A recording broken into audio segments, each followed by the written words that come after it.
Welcome back to my channel. তো আমার চ্যানেলে সবাইকে স্বাগত আর একটা নতুন ভিডিওতে। তো চলো কোথায় যাব কি যাব না যাব পরে দেখা হচ্ছে, পরে বলছি। তো চলো সবাই সাথে থাকো, দেখতে থাকো পুরো ব্লগটা, ভালো লাগবে অবশ্যই। তো চলো, প্রচণ্ড গরম, এই গরমের মধ্যে বেরিয়ে যাচ্ছি।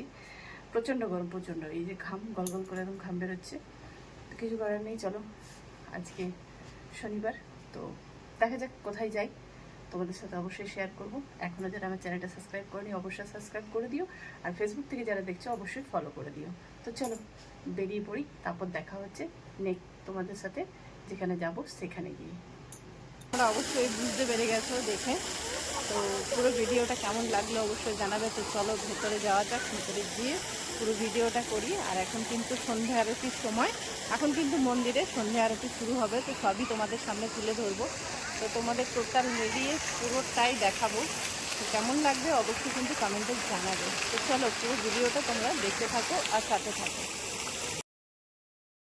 তো ফাইনালি চলে এলাম রাজবান সারেঙ্গা মোড়ের কাছে অবস্থিত দেবভূমি মা তারার মন্দিরে। খুব বড় বেশি বিশাল কিছু আশা নেই জীবনে, ছোট্ট ছোট্ট চাওয়া পাওয়া, ছোট্ট ছোট্ট আশা, ছোট ছোট স্বপ্ন। ছোট ছোট স্বপ্নগুলো পূরণ হলে আমি অনেকটা খুশি হয়ে যাই। তো যাই হোক, অনেক দিন থেকে আমার ফোনে ইনস্টাগ্রাম বলো, তারপর ফেসবুক বলো, সব কিছুতে কিন্তু এই রিলসটা আমার কাছে ঘোরাঘুরি করছিল। যবের থেকে দেখেছি তবের থেকে মনে হচ্ছে আমি কবে যাই কবে যাই, মানে এত মন টানছিল। যাই হোক, মা তারার কৃপা না থাকলে তো আর মা তারার দর্শন পাওয়া যায় না। আর মা বলো বা যে কোনো দেবদেবী বলো, না ডাকলে কিন্তু তাদের কাছে পৌঁছানো যায় না। ফাইনালি আমার ডাক পড়েছে, তো ফাইনালি আমারও দর্শন কমপ্লিট হয়ে গেল। যাক, দেখে খুব মনটা শান্তি হলো। আর এই হচ্ছে পুরো মন্দিরটার ভিউ। প্রতিদিন প্রচুর মানুষের ভিড়, আর খুব ভাইরাল এখন এই মন্দির। দুর্গাপুর মা তারা মন্দির এখন বিশাল ভাইরাল চলছে, প্রতিটা মানুষ এখানে কিন্তু যাচ্ছে। এই ভাইরাল মন্দির কে কে গিয়েছো অবশ্যই কিন্তু কমেন্টে জানাবে, তোমাদের কমেন্টের আশায় থাকবো। আর দুর্গাপুরবাসীরা কারা কারা গেছো তারা কিন্তু অবশ্যই কমেন্টে আমাকে জানাবে। আর এই দেয়ালের, এই মন্দিরের দেওয়ালে রয়েছে সুন্দর সুন্দর চিত্র, খুব সুন্দর সুন্দর। এখানে মা শারদা, স্বামী বিবেকানন্দ, তাছাড়াও মা তারা ছাড়াও এখানে আরও অনেক অনেক দেবদেবীর মন্দির এখানে রয়েছে। প্রথমেই বামদেবকে দেখালাম তোমাদের, তারপরে এখানে রয়েছে দেবাদিদেব মহাদেবের মন্দির।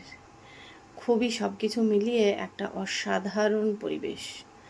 তো খুবই ভালো লাগলো দেখতে, খুবই মানে মনটা একদম শান্ত হয়ে গেল। আর আমার মনে হচ্ছিল আমি বাড়ি যাব না, এখানেই থাকবো। তো খুব খুব মজা করলাম, খুব মনটাও শান্তি হলো। তোমাদের কেমন লাগলো অবশ্যই জানিও। আর এই যে মন্দিরের সামনে আছে দুটো হাতি, যা আগত দর্শনার্থীদের স্বাগত জানায়। সুন্দর রাধাকৃষ্ণের মন্দির, মা শারদা, রামকৃষ্ণের স্বামী বিবেকানন্দ, এসব ঘুরে আবার এলাম মন্দিরের ভেতরে।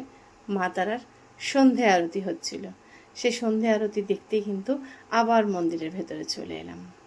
মন্দিরের ভেতরে এসে মন্দিরের বাইরের পরিবেশটা এইবার রয়েছে। ঢুকতেই সামনে সুন্দর ফোয়ারা, লাইটিং, গাছপালা, সমস্ত কি কি নেই এখানে সেটা বলো।